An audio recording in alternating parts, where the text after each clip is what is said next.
What's up, guys? It's Josh, the traveling triathlete trader. I am in an undisclosed location, about to show you guys how it is that I do my traveling. I stay employed, I stay working, I stay paid. I do my training for Ironman. I've lost over 112 pounds at this point doing this, and haven't been in one spot or location longer than, I would say, 2 months for over 2 years now.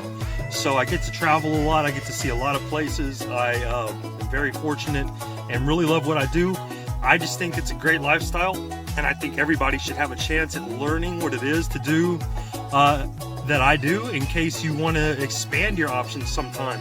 As the world starts to move to a place where we need to be more independent, I'm finding that my system and my lifestyle really accommodates that, or this actually accommodates my lifestyle, however you want to look at it. But I'm very excited about this. So again, kind of the backstory of this is I was about 300 pounds at one point.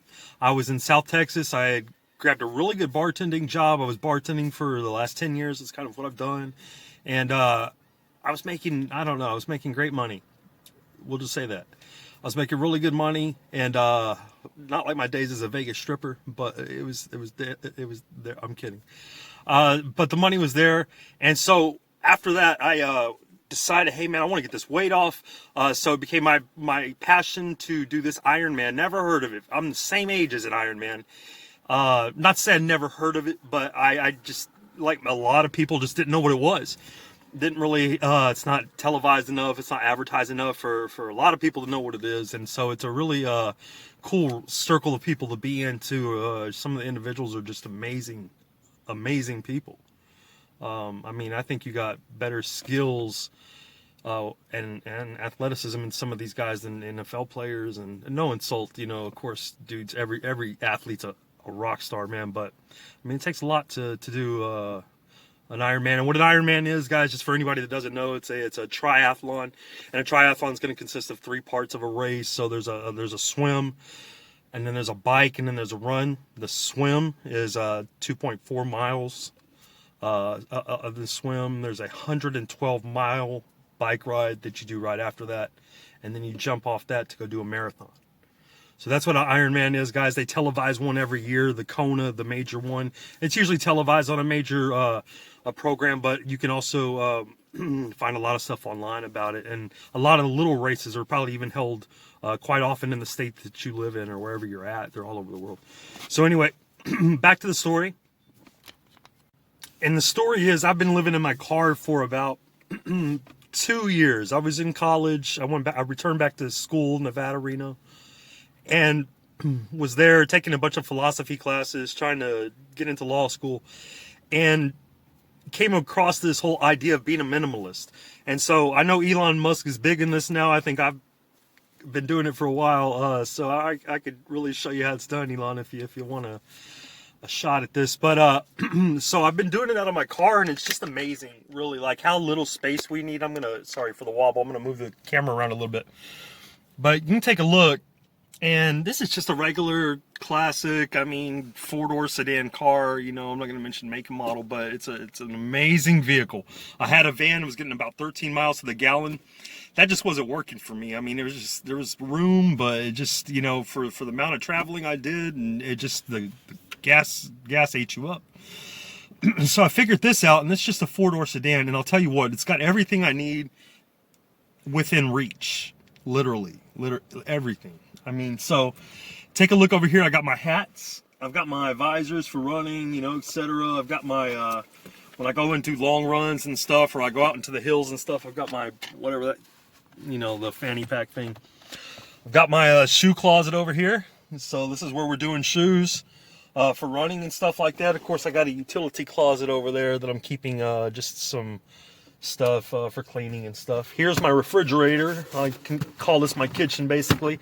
I keep all of my you know, food and stuff in here, and kind of empty right now. I haven't really done any shopping yet, but and then there's a stove that I have, that, you know, a little camp stove that I'm gonna get to use to cook that. Got my backpack here, you know, for going to the gym and showering and whatever it is that it takes, right? And so then you just jump to the back seat, and it's kind of the cool spot. This is the office right now. I call this the office. I do a lot of app delivery work, so I'm able to take that mobile and go state to state with that, and that kind of keeps me employed a little bit, as well as I do a lot of trading on the stock market.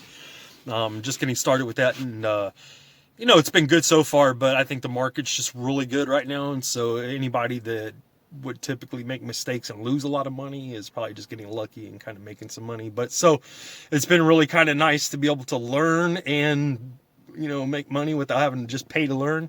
I had a real estate license out of Tennessee, and that just cost you money, and you know, you gotta really apply your own way of doing things, and so that got tough for a minute. But so back to the car.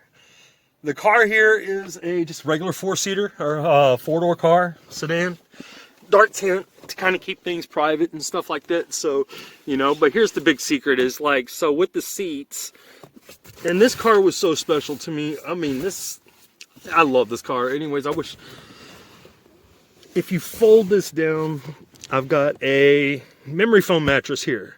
And so what happens is you just kind of pull this out, and of course these seats go flat. Let me lay this down for you so we can show you what happens here. So this seat's gonna go flat, excuse the mattress, and it's got its, you know, bedspread and stuff like that, and boom, I mean, underneath you've got about 4 feet, or, you know, 2.5 feet back there, 3 feet, and then you got 3 feet up this way, so I get about 6 feet of room here, and it lays down. It's perfect. So I sleep on it at night. And you can move this thing anywhere. Obviously, I can camp on mountainsides and camp at the beach. So today I'm at the beach. And I decided that it was going to be a great day, even great month, to be at the beach. Because it was cold in Denver. Just left Denver, you know, sleeping in 20-degree weather. It can be done. I mean, without heat, it can still be done. I was doing it without heat, you know, or running the car or anything. Just cuddle up with your blanket, and that's how it's done. But, you know, when you wake up and you gotta use the bathroom, you get older, you'll understand. But it gets too cold to want to just keep feeling free. So what I've decided is I'm going to go to the beach, and so here we are down in South Texas. I don't give a shit if you know where I'm at. And this is going to be training for the next month. I've been kind of slacking off from training because, you know, just it got cold and washing my clothes, and it was just, anyways, it took a lot away from me. So I was like, I can't be away. I hope we're doing Ironman this year, so I need to be ready. So here we are. Well, guys, that's it from the traveling triathlete trader down here in South Texas at the beach. And guys, if you have any questions, hit them up in the comments below. I'd love to hear from you guys. Like, subscribe. I'm going to be traveling. I go from here to Reno, Nevada, Vegas. We'll do a lot of training, different sessions. I'll go to whatever city it is that you want to go see the Ironman done at. Maybe you'd like the course mapped out. Maybe you'd like to see what it is, what the swim looks like from, you know, mile marker 4 or whatever. Hit me up. Let me know in the comments. I could travel that way. Always looking for donations to make these kinds of things happen. If you guys have any, you know, ways to contribute, that's awesome. That kind of thing helps out. I just put it in the market, kind of let it run and see what happens with it. Some other stuff, I do a lot of volunteer work while I'm out in these cities. It kind of works out. The other day I got to help out in Denver at one of the food pantries, and that was really cool. So I do give back a little bit to while we're out here, and I'm having a great life, guys. I hope to encourage other people to be able to do this and show you how it's done. Any questions, let me know, guys. Josh, the traveling triathlete trader. Have a great day.